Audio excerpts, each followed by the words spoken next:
Hey everybody, I wanted to do a quick comparison of two things, end behavior and behavior at vertical asymptotes. So end behavior, you can kind of think of as, well actually it is a y value at which there is a horizontal asymptote. Okay, and behavior at vertical asymptotes is our other type of limit that we're going to look at here. So there's two types. One is the limits at infinity, and the other is called infinite limits. So let me explain the difference between these two. So if you look at this function, we see that there will be a vertical asymptote, right, a gap in the domain at x equals 3. And we see that there will be a horizontal asymptote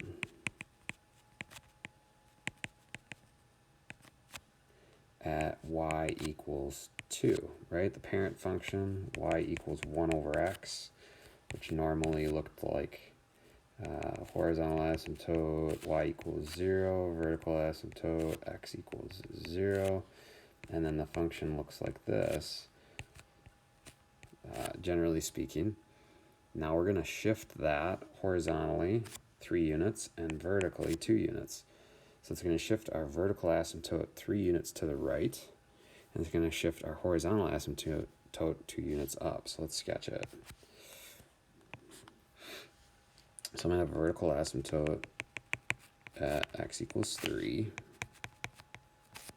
I'm going to have a horizontal asymptote at y equals 2. And the sketch is going to take on a very similar form. I'm not going to get particular about the location of all of the points or the exact value. Oops, I totally screwed that up. Let's try that again. I should make the graph look somewhat accurate.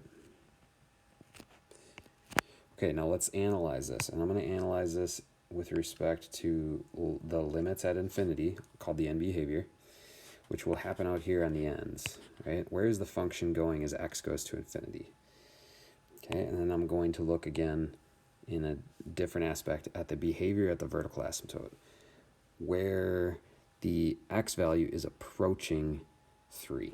Okay, so let's look at the limits at infinity. So as we approach negative infinity, right, or as our graph, right, as our x inputs head toward negative infinity, what does f of x, which I would call 1 over x minus 3 plus 2. I would call this thing f of x. What is that function approaching? Well, it's approaching 2. All right, now let's talk about our end behavior on the other side. Now this only has one asymptote horizontally, so we don't have to worry about this value changing, but in some cases you do. But in this case, the limit as x approaches positive infinity to the right will also be approaching 2. It'll just be approaching 2 from above instead of from below. Okay, so that is our end behavior. Those are limits at x approaching infinity. Let's talk about what happens as x approaches 3. Well, it can approach 3 from either the left, right? X is approaching 3 from the left side here, or it's approaching 3 from the right side here. So let's talk first about the left side. As x approaches 3 from the left, the limit as x approaches 3, now watch the notation, from the left of f of x heads toward negative infinity. So that's why it's called infinite limits. It's a limit that approaches infinity. Whereas if I approach from the right, looks like it's heading to positive infinity.